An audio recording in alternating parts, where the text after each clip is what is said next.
Bismillahirrahmanirrahim. Assalamualaikum warahmatullahi wabarakatuh. Waalaikumsalam warahmatullahi wabarakatuh.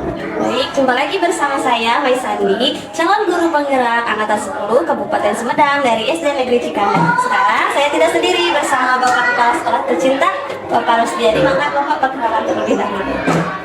Terima kasih. Dengan adanya Ibu Maisani, bahwasanya beliau adalah calon guru penggerak dari SD Cikandang, Kecamatan Jatimde. Saat ini mereka akan mengadakan wawancara dengan kami, dan dari kami memberikan spirit.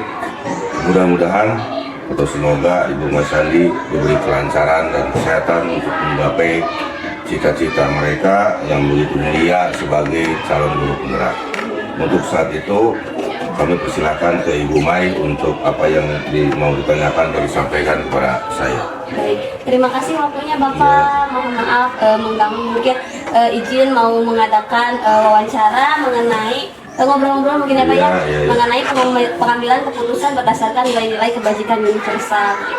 Jadi saya akan mengajukan beberapa pertanyaan. Mungkin Bapak yang pertama, selama ini nih, selama Bapak menjabat sebagai kepala di SD Negeri Cikandang ini, bagaimana sih cara Bapak mengidentifikasi kasus-kasus yang merupakan dilema etika atau bujukan moral? Terima kasih Bu Mai. Pertama kali misalkan kami ataupun dengan guru, terutama kami selaku manajer di sekolah ini, pertama melihat dan memperhatikan tingkah laku baik itu guru maupun murid untuk anak dalam kehidupan sehari-hari, apakah mereka itu sudah mempunyai etika yang baik atau bagaimana. Mungkin hal itu saja dulu untuk poin satu, ya, terutama melihat dan memperhatikan situasi dan kondisi dalam kehidupan sehari-hari baik itu guru maupun siswa. Jadi diobservasi dulu mungkin ya Bapak ya, untuk mengidentifikasi kasusnya seperti itu. Lalu bagaimana Bapak menjalankan pengambilan keputusan nih di sekolah sebagai kepala sekolah, terutama untuk kasus-kasus yang biasa Bapak hadapi, di mana ada dua kepentingan yang sama-sama benar atau sama-sama penting dan mengandung nilai-nilai kebajikan. Ya, terima kasih. Hal tersebut kami selaku kepala sekolah untuk mengambil keputusan-keputusan tersebut, saya walaupun selaku kepala sekolah selalu mengadakan musyawarah dengan rekan guru supaya untuk mengambil keputusan-keputusan tersebut itu mampu mengambil keputusan yang terbaik.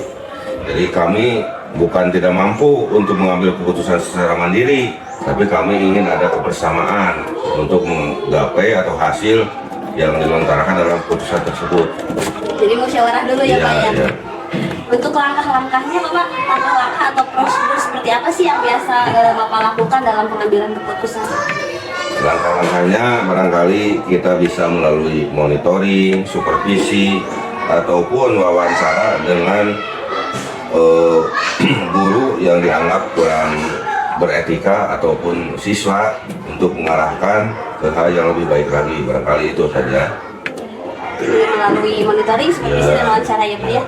Lalu hal-hal apa saja yang selama ini Bapak anggap efektif dalam pengambilan keputusan pada kasus-kasus yang mengandung dilema? Ya, terima kasih. Yang barangkali tadi kita tidak lepas untuk bermusyawarah dan memberikan contoh dalam kehidupan sehari-hari. Kita selaku tenaga kependidikan yang ada di Cikandang, terutama memberikan contoh kepada siswa-siswa bagaimana etika kita selaku guru, memberikan contoh atau cermin kepada siswa tersebut supaya sekolah kita itu bukannya guru saja, siswanya pun beretika dan bermoral yang tinggi. Itu barangkali. Terima kasih Bapak. Kita lanjutkan Bapak. Lalu hal-hal apa saja sih yang menurut Bapak merupakan tantangan dalam pengambilan keputusan? Yang merupakan tantangan hal tersebut menyangkut dalam kehidupan mereka masing-masing individu, baik itu secara sosial maupun lingkungan. Karakter-karakter guru, karakter-karakter siswa akan dipengaruhi yang paling besar itu di dalam lingkungan kehidupan mereka, terutama di keluarga ataupun lingkungan sekitar mereka, bahwa mereka itu walaupun kita atik atau didik, kalau timbul dari sosial atau lingkungan yang kurang baik, itu merupakan suatu tantangan bagi kita selaku tenaga pendidik untuk menetralkan mereka supaya mampu beretika yang lebih baik. Barangkali itu ya. Lalu apakah dalam mengambil keputusan itu Bapak ada jadwal tertentu, ada sebuah urutan atau prosedurnya atau bentuk seperti apa gitu? Kalau hal tersebut terus terang saja di sekolah kita tidak mempunyai jadwal atau kalender sebagaimana mestinya pendidikan. Hal tersebut mengandung etika, kita tidak jadwalkan. Namun barangkali kita bisa menyesuaikan atau bila mana menemukan kasus tersebut bisa diselesaikan saat itu juga, ataupun dengan pertimbangan-pertimbangan yang disesuaikan dengan kasus yang terjadi. Apakah kasus tersebut itu merupakan kasus berat atau kasus ringan? Kalau kasus ringan, kita barangkali bisa diselesaikan hari itu juga. Kalau dianggap berat, kita perlu bermusyawarah dengan tekanan guru, barangkali seperti itu. Kalau misalkan ringan langsung selesaikan, ya kalau misalkan butuh pertimbangan dan masukan dari yang lain, lebih panjang lagi seperti itu. Baik, adakah faktor-faktor yang menurut Bapak mempermudah atau membantu Bapak dalam pengambilan keputusan dalam menghadapi kasus-kasus dilema etika tersebut? Terima kasih. Hal-hal tersebut tadi juga di atas sudah disampaikan untuk mengambil keputusan.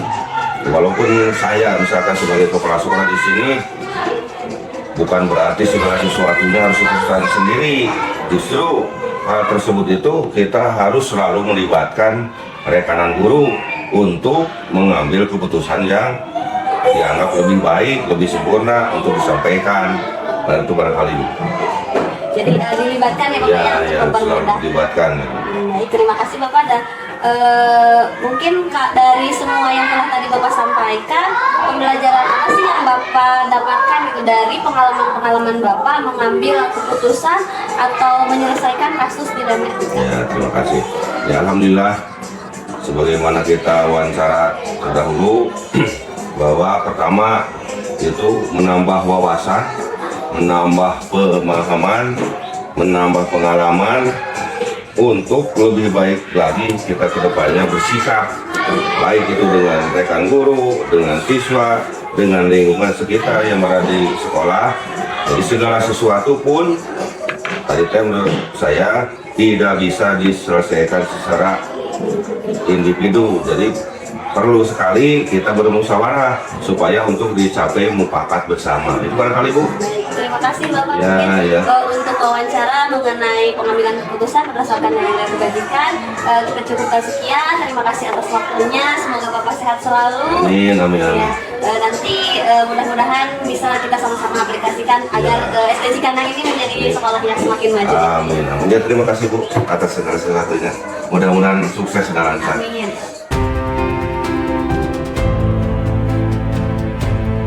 Bismillahirrahmanirrahim. Assalamualaikum warahmatullahi wabarakatuh. Salam dan bahagia Bapak Ibu guru hebat.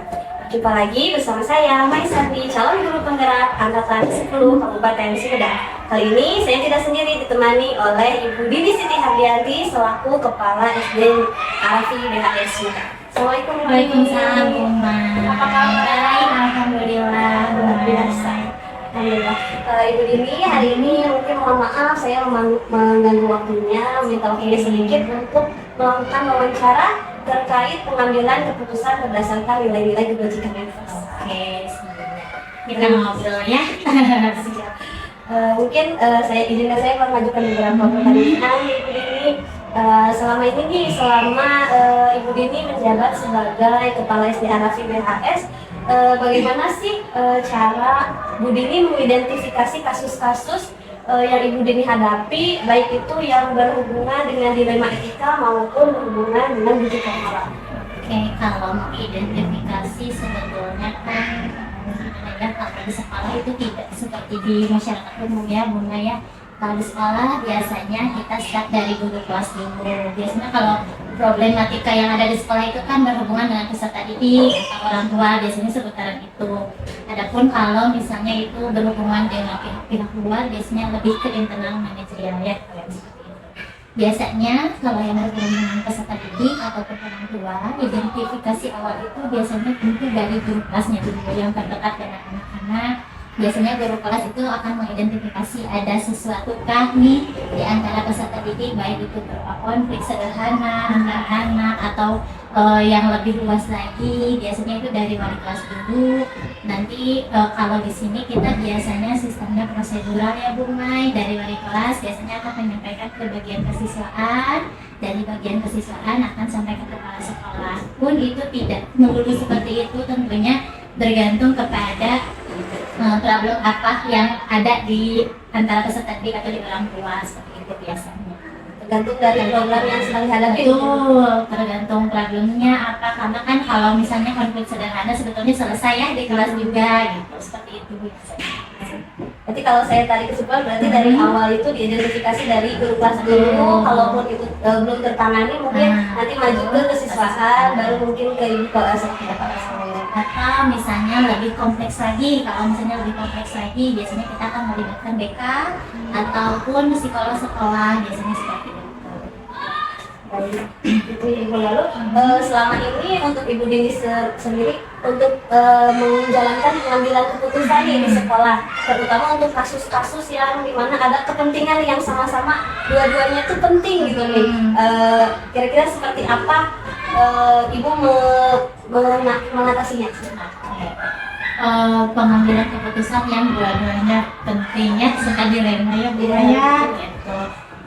Apa ya, biasanya kalau misalnya ada kasus yang memang menjadi seperti dua apa tuh ya Bu Maya namanya, dua kubu atau dua persoalan yang memang sama pentingnya, itu biasanya kita lakukan diskusi dulu mengenai tergantung misalnya kasusnya tentang apa. Kita ambil contoh kasus biar mudah ya Bu Maya.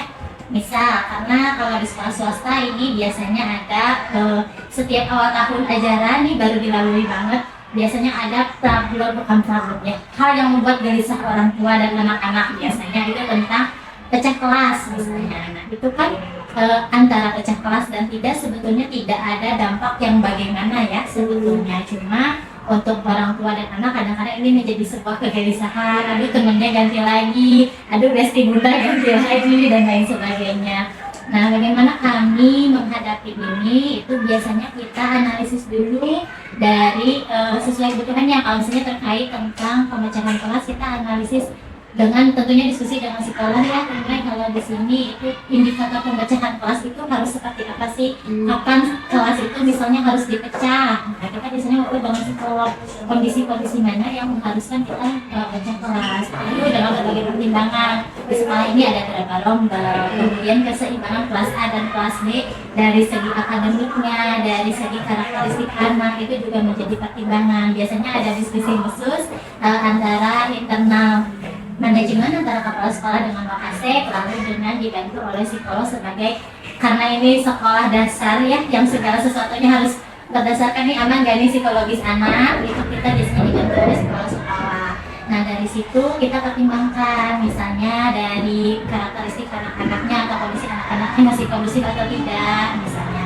Lalu bagaimana respon orang tua, itu juga termasuk dalam pertimbangan kami dalam mengambil suatu keputusan. Kalau respon orang tua sejauh ini, maksudnya alhamdulillah sih sejauh ini orang tua itu responnya selalu aman-aman saja, karena mungkin paham juga dengan keputusan sekolah. Biasanya dari situ baru kita ambil keputusan yang A kah atau yang B. Kalau dalam kasus pecah kelas, pecah atau tidak. Seperti kemarin akhirnya kita memutuskan tidak dulu pecah kelas karena mengingat jumlah rombel, apakah efektif tidak kalau misalnya setiap tahun dipecah sementara rombelnya hanya 2, kemudian masih kondusif atau tidak kondisi di kelas, atau mungkin masih seimbang masih ya antara hal jadi tidak perlu dipecah.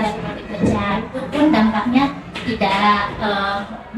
tidak menimbulkan dampak-dampak yang bagaimana, karena sebetulnya ketika dilakukan pecah kelas pun tidak akan menjadi berdampak yang seperti apa ya, kalau sebetulnya masih dalam rangka apa namanya supaya anak-anak lebih bisa kooperatif dengan yang lain, kolaboratifnya lebih luas lagi. Tetapi menimbang nih kan yang mana yang paling urgent ya, menimbang dengan bantuan dari psikolog, melihat beberapa kondisi, akhirnya keputusannya tidak pecah kelas dulu. Luar biasa ya Bu. Jadi melalui diskusi juga, terus analisis juga, dan melibatkan baik internal dan eksternal. Lalu hal apa saja sih yang menurut Ibu paling efektif nih dalam pengambilan keputusan dalam kasus-kasus di dalam etika tersebut? Yang paling efektif itu sebetulnya kita kan berbasis keislaman ya Roman. Jadi kita mengutamakan tabayun dulu nih, musyawarah intinya seperti itu, dalam pengambilan keputusan yang sebetulnya dua hal ini misalnya sama-sama baik, tapi ada tentunya dari masing-masing adan ini kan pasti ada positif negatif, ada plus minus dan lain sebagainya. Biasanya kita tabayunkan, kita ngobrol, intinya musyawarah seperti tadi sih, lumayan masih berkaitan ya. Kita melihat kasusnya apa. Ketika kita lihat kasus, kita harus dari situ kita tahu nih ini unsur mana saja yang harus terlibat. Misalnya kayak tadi contoh baca kelas, berarti yang harus terlibat adalah kesiswaan, misalnya guru kelasnya, kemudian kepala sekolah dan ada psikolog. Untuk kasus-kasus lain juga sama, misalnya kasus-kasus tertentu kan tidak selalu unsur itu yang terlibat ya. Misalnya dalam pengambilan keputusan apakah misalnya Arafi ini akan menambah jam pelajaran atau pelajaran tambahan lain dan lain sebagainya. Berarti kan unsur yang terlibat bukan lagi kesiswaan dari kurikulum, misalnya seperti itu. Dan juga mungkin pihaknya juga berganti, yang tadinya psikolog mungkin jadi pengawas pembina, seperti itu. Lalu dalam mengambil keputusan selama Ibu Deni memimpin di SD Arafi ini, yang merupakan tantangan dalam mengambil keputusan tersebut biasanya apa? Merupakan tantangan ya, apa ya namanya, sejauh ini sih alhamdulillah semuanya dikasih kelancarannya. Cuma tentunya kalau setiap pengambilan keputusan tentunya membuat deg-degan dan menantang ya. Gak ada yang paling ini, hanya saja sejauh ini mungkin karena sekolah swasta itu kan service excellence, mengutamakan pelayanan kepada masyarakat. Jadi itu yang menjadi faktor mungkin disebut tertinggi, bisa jadi ya gitu kan, karena bagaimana nih apakah keputusan yang kita ambil akan membuat nyaman atau tidak kepada masyarakat, khususnya masyarakat di sini kan berarti orang tua siswa, seperti itu. Biasanya itu yang akan menjadi pertimbangan besar dalam mengambil suatu keputusan. Misalnya mau launching program apa, nah apakah ini akan didukung penuh oleh orang tua atau ini akan menimbulkan misalnya masukan-masukan yang akan jadi pertimbangan lagi untuk sekolah dan lain sebagainya. Biasanya itu sih kalau sejauh ini. Namun alhamdulillah sejauh ini everything is fun ya, maksudnya fine-fine aja. Lalu untuk menyelesaikan masalah-masalah ini biasanya Ibu ada jadwal, misalnya jadwal tertentu atau misalkan di planning nih untuk plan ini untuk menyelesaikan dalam jangka waktu sekian, ada jadwalnya atau memiliki bentuk prosedur seperti apa? Kalau jadwal tentu menyesuaikan dengan kasusnya apa gitu. Kalau misalnya hanya konflik sederhana di kelas itu kan selesai saat itu juga, seperti itu. Untuk kasus yang lebih kompleks lagi biasanya tadi secara prosedural apakah masalah ini misalnya selesai di ranah guru kelas dengan peserta didik atau guru kelas dengan orang tua, sudah ngobrol selesai, ataukah misalnya harus naik ke kesiswaan, jadi tergantung kasusnya. Nah apakah dengan kesiswaan ini selesai tidak misalnya, kalaupun harus berlanjut biasanya kesiswaan ini didampingi BK dan psikolog seperti itu. Nanti baru ketika misalnya ini harus ada yang ditabayunkan lebih, baru dihadirkanlah sayanya sebagai kepala sekolah untuk memediasi seperti apa. Jadi tergantung ke kasus yang dihadapi ya, tergantung problem yang dihadapinya seperti itu. Untuk penjadwalan tersendiri juga biasanya seperti itu sih Humay. Sejauh ini misalnya kita kasusnya dalam sebutlah perkembangan peserta didik ya, perkembangan belajar peserta didik, apakah harus terjadwal atau tidak. Yang paling menonjol harus terjadwal itu biasanya di situ, karena misalnya harus ini bertemu psikolog hari apa, jam berapa, bertemu orang tua dengan kepala sekolah hari apa, jam berapa, biasanya seperti itu sih. Itu pun bukan kasus yang bagaimana, biasanya itu lebih ke perkembangan peserta didik aja. Berarti kalau yang terjadwal itu lebih ke yang melibatkan banyak ya unsur lain. Kalau misalkan yang bisa selesai hari itu jadi diselesaikan hari itu. Kita lanjut ya Ibu. Lalu menurut Ibu sendiri, adakah seseorang atau faktor apa sih yang selama ini dapat mempermudah atau membantu Ibu dalam mengambil keputusan dalam kasus-kasus nilai?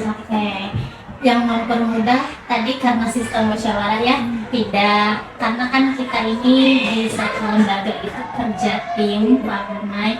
Jadi dalam pembuatan program ataupun itu penanganan kasus, semuanya kita lakukan secara musyawarah bareng-bareng yang melibatkan juga unsur lain. Selain kita misalnya ada unsur-unsur seperti dari kalau dari internal manajemen kan kepala sekolah Wakasek, kita hadirkan psikolog, selain itu juga kan ada yayasan dan lain sebagainya. Itu tentunya menjadi sebagai penguat ya dalam pengambilan keputusan, karena semakin sebutlah kalau musyawarah itu kan kayak kita ibaratkan voting ya, suara terbanyak pasti aman seperti itu lah secara gampangnya gitu. Begitu biasanya. Intinya tim ya Bu ya, menjadi paling membantu sekali sih. biasa.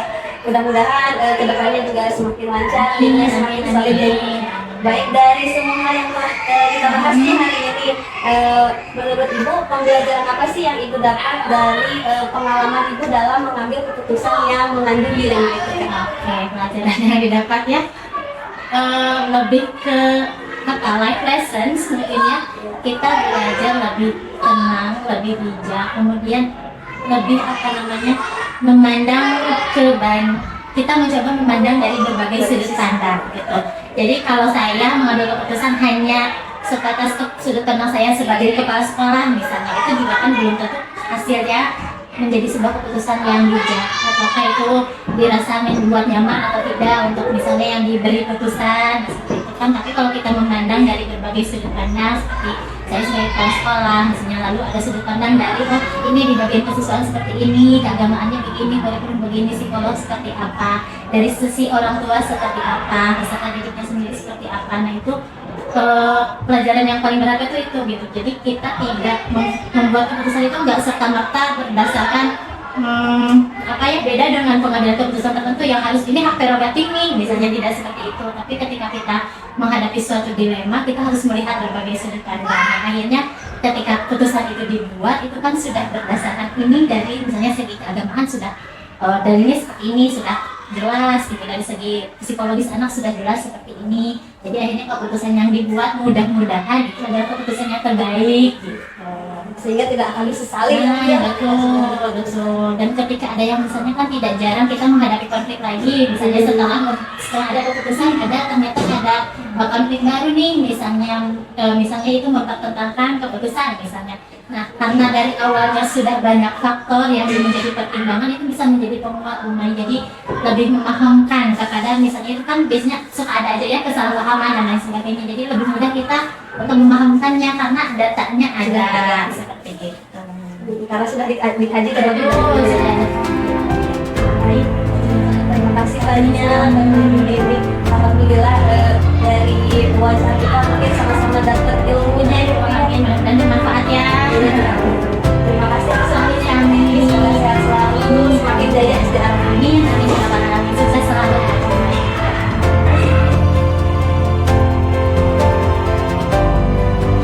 Bismillahirrahmanirrahim. Assalamualaikum warahmatullahi wabarakatuh. Bertemu lagi bersama saya Maisani, calon guru penggerak angkatan 10 Kabupaten Sumedang dari SD Negeri Cikanda.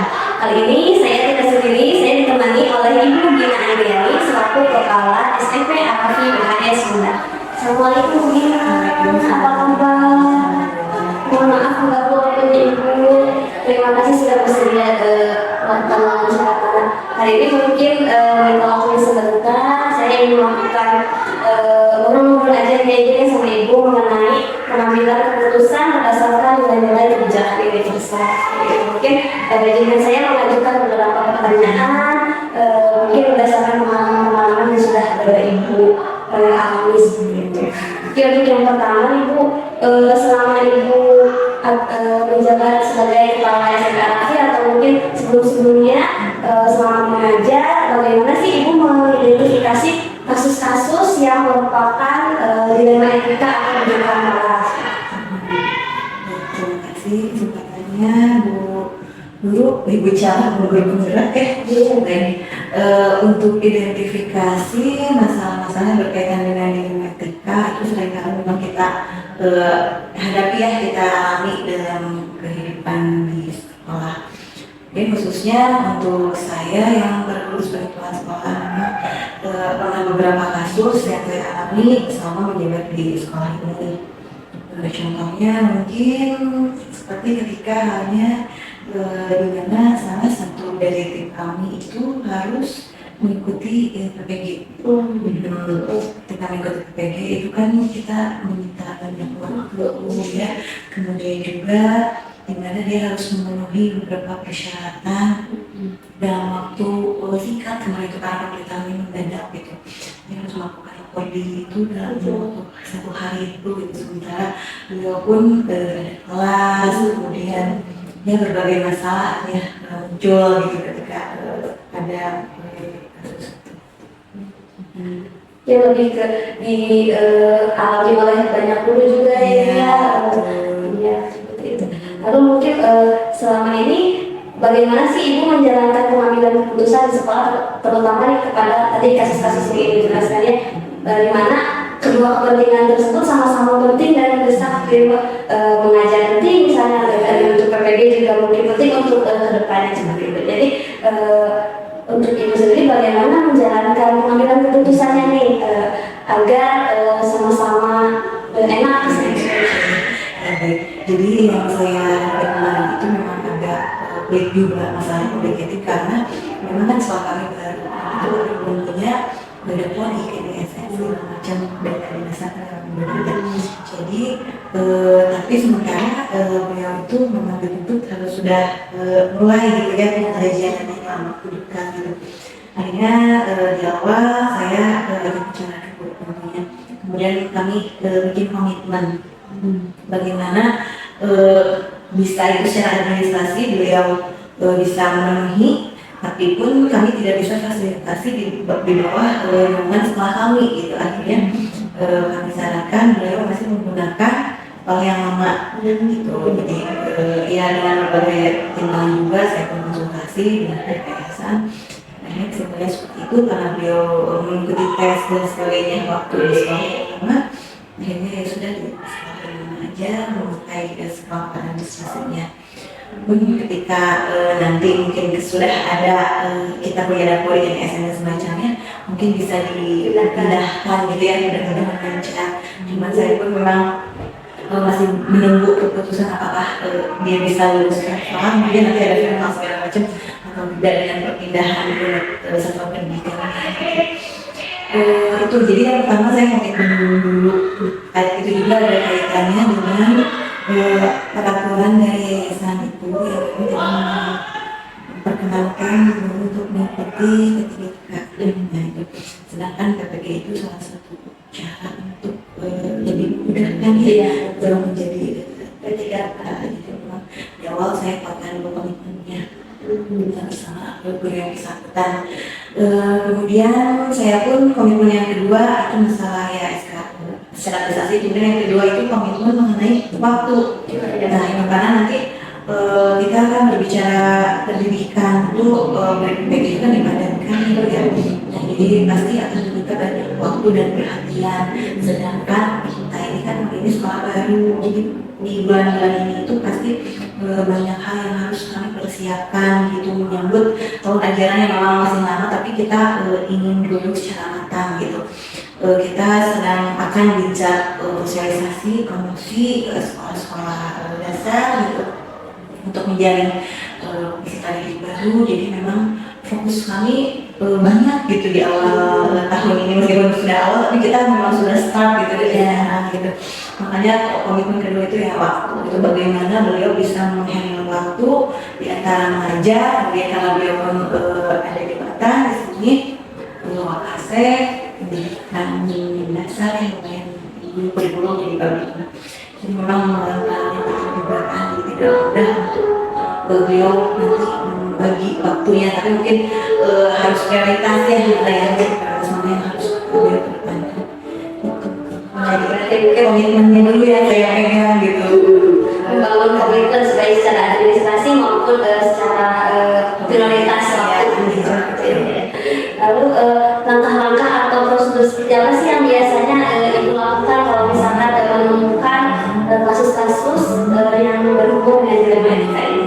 Baik, kami memang memang karena keluarga Arafi ini penuh dengan kekeluargaan ya. Yang nomor pertama tentu saja saya lebih banyak berbicara hati ke hati.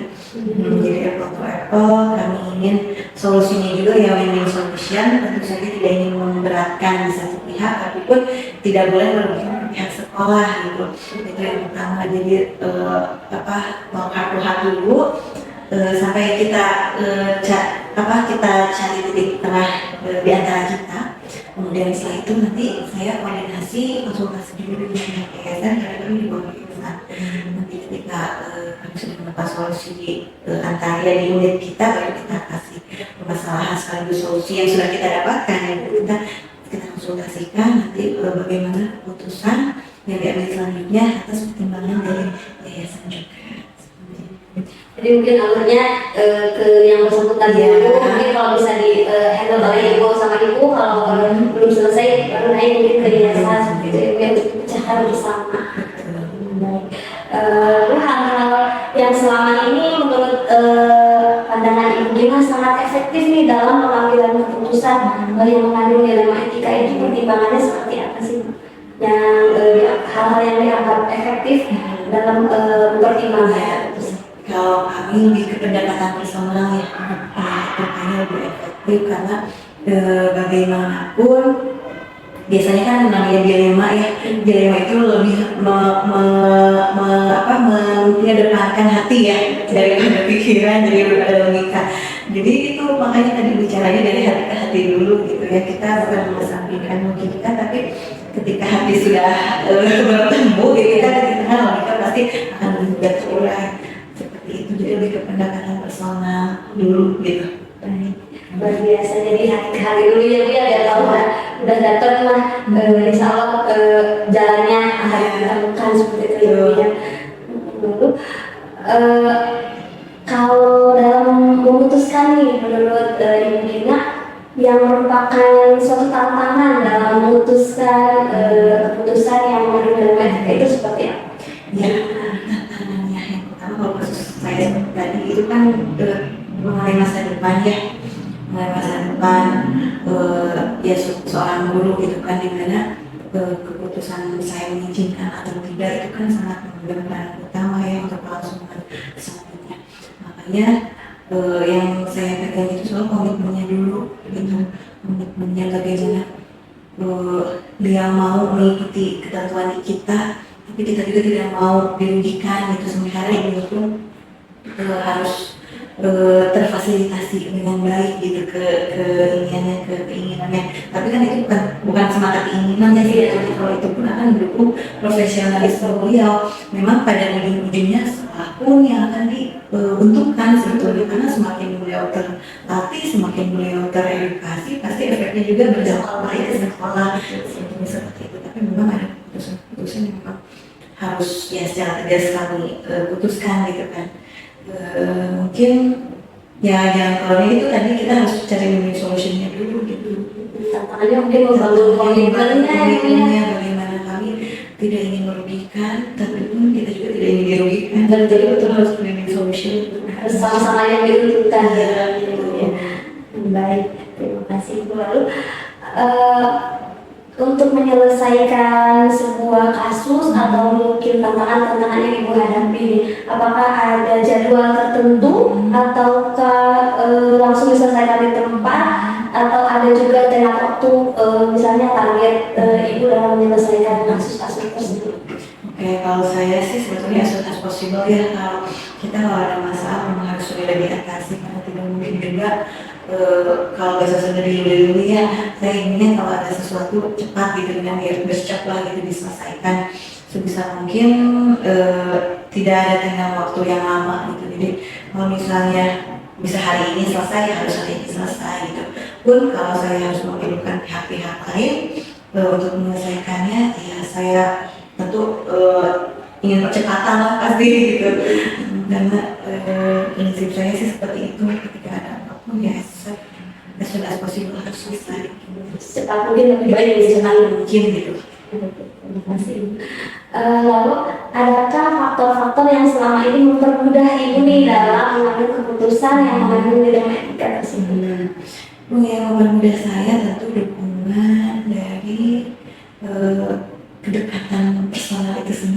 justru ya. Jadi ketika mungkin saya itu kami itu di sekolah kami ketika men-hire guru pastinya satu hal yang utama itu kami harus dekat secara emosional. Ketika kita sudah dekat secara emosional, tentu secara profesional pun akan lebih mudah dibentuk. Jadi ketika saya hire guru pasti secara personalnya saya lihat dulu pengabdiannya seperti apa. Terus saya kira-kira bisa nggak bekerja sama, gitu ya, kita bisa bekerja sama.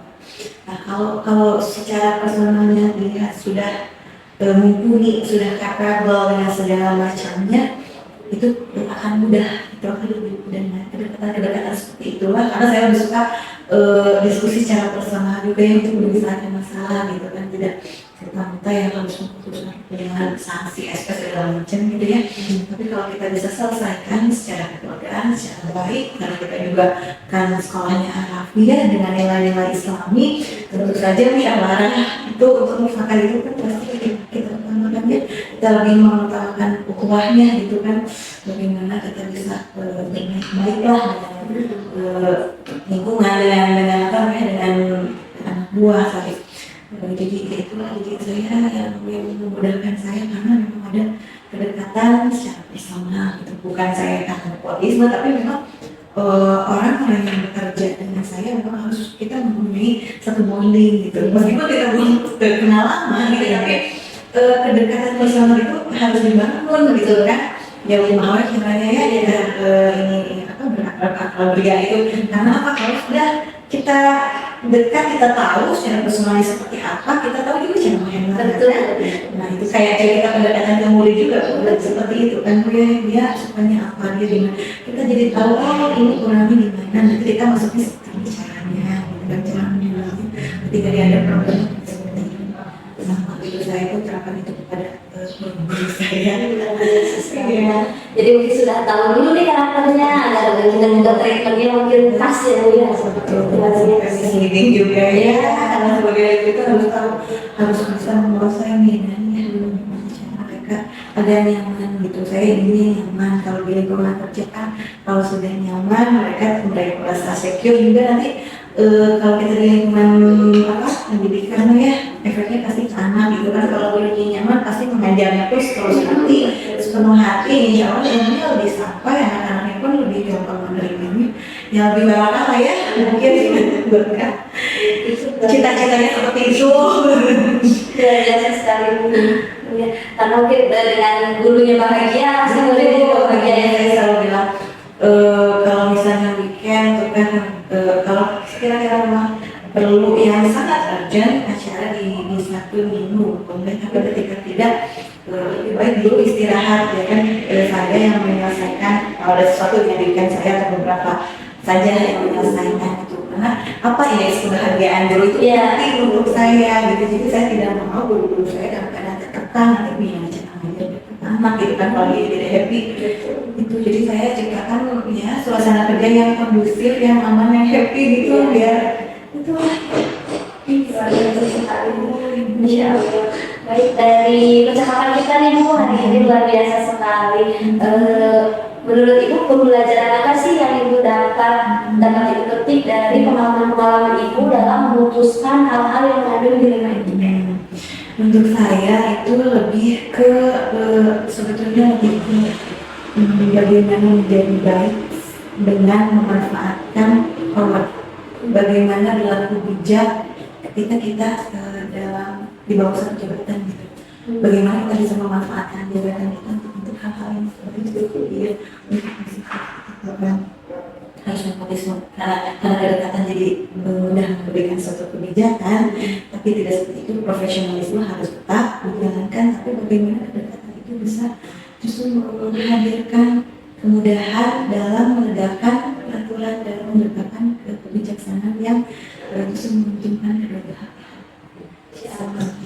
Luar biasa sekali Bu Gina. Mudah-mudahan dengan kepemimpinannya Ibu Gina, SMP Arafiyah menjadi semakin maju, sekolahnya baru menjadi apa ya, sekolah yang bersinar di atas sekolah-sekolah yang lain. Itu yang luar biasa sekali. Ya, tercapai lah ya, visi kalau tercapai. Dan mudah-mudahan juga Ibu dan guru-guru di SMP PAP ini bahagia biar anak juga bahagia gitu ya Bu ya. Luar biasa, terima kasih sekali waktunya Ibu. Mohon maaf mengganggu waktunya, memotong waktunya mungkin. Mudah-mudahan kita bisa bertemu, bincang-bincang lagi lain waktu untuk membahas hal yang bisa sharing ilmu lagi dari diri kita. Mungkin nanti bisa minta tips and triknya untuk membahagiakan teman-teman anak saya yang lain. Terima kasih banyak. Mohon maaf kekurangannya. Insya Allah luar biasa sekali. Terima kasih Bu.